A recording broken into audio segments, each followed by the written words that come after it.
संयुक्त राष्ट्र में भारत ने वो किया है जिसमें पाकिस्तान सालों से डरता आया है। पाकिस्तान की इंटरनेशनल बेइज्जती का वर्ल्ड प्रीमियर हुआ है। झूठ, आतंक और गीदड़ भभकी तीनों का पोस्टमार्टम भारत ने कर दिया है। ऑपरेशन सिंदूर पर झूठ फैलाने वाला पाकिस्तान आज यूएन के फर्श पर आधे मुंह गिरा है। देखिए।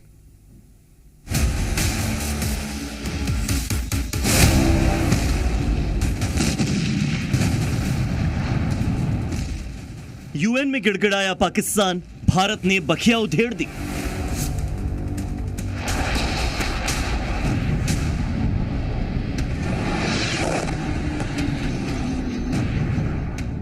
नौ मई को धमकी, 10 मई को गिड़गिड़ाहट।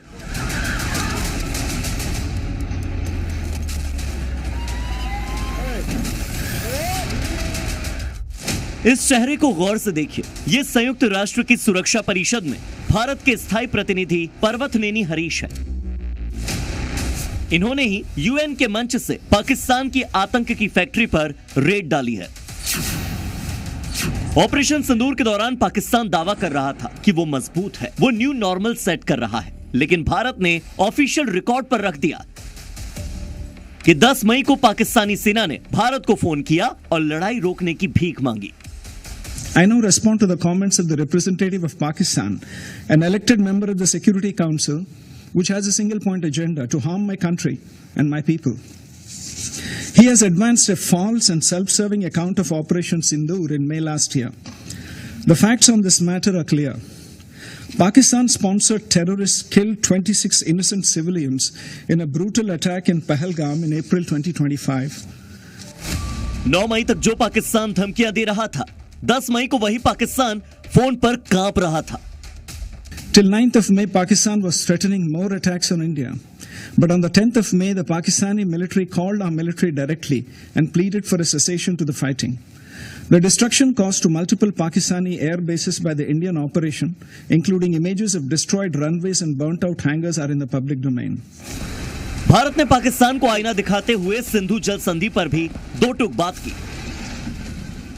हरीश ने कहा कि 65 साल पहले दोस्ती की भावना से समझौता हुआ था, लेकिन पाकिस्तान ने बदले में दिए 3 युद्ध, हजारों आतंकी हमले और लगातार भारत को धोखा। India had entered into the Indus Waters Treaty 65 years ago in good faith, in a spirit of goodwill and friendship. Throughout the 6.5 decades, Pakistan has violated the spirit of the treaty by inflicting 3 wars and thousands of terror attacks on India. Thousands of Indian lives have been lost in Pakistan-sponsored terror attacks. India was compelled to finally announce that the treaty will be held in abeyance until Pakistan, a global epicenter of terror, credibly and irrevocably ends its support for cross-border and all other forms of terrorism. सुना आपने, पर्वतनेनी हरीश ने पाकिस्तान के झूठे दावों पर पलटवार किया और उसे आतंकवाद का वैश्विक केंद्र करार दिया। भारत ने दो टूक एक बात और क्लियर कर दी कि जम्मू कश्मीर भारत का अभिन्न हिस्सा था, है और रहेगा। Furthermore, Pakistan has no locus standi to comment on matters that are internal to India. The Union Territory of Jammu and Kashmir has been, is, and will always remain an integral and inalienable part of India. जरा रुकिए, अभी तो पाकिस्तान की और भद पिटनी बाकी है। भारत ने पाकिस्तान के संवैधानिक ढोंग की भी हवा निकाल दी। पी हरीश ने पाकिस्तान में 27वें संशोधन पर भी गंभीर सवाल उठाए और भारत ने पूछा कि क्या यही है मुनीर के पाकिस्तान में कानून का राज? क्या यही है शाहबाज का लोकतंत्र? Pakistan is well advised to introspect about the rule of law.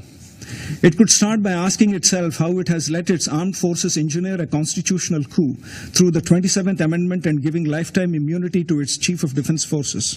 Bharat का साफ संदेश है कि संयुक्त राष्ट्र आतंकवाद को वैध ठहराने का मंच नहीं बन सकता। इसी मंच से मुनीर को नसीहत दी गई कि दूसरों को उपदेश देने से पहले जरा वो अपने गिरेबान में झांके। भारत के इस स्टैंड से यह तो क्लियर हो गया कि ऑपरेशन सिंदूर सिर्फ एक सैन्य जवाब नहीं था, यह पाकिस्तान के झूठ पर एक अंतरराष्ट्रीय स्ट्राइक थी।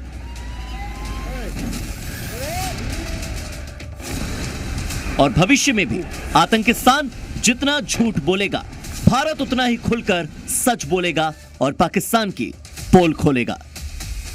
ब्यूरो रिपोर्ट, जी मीडिया।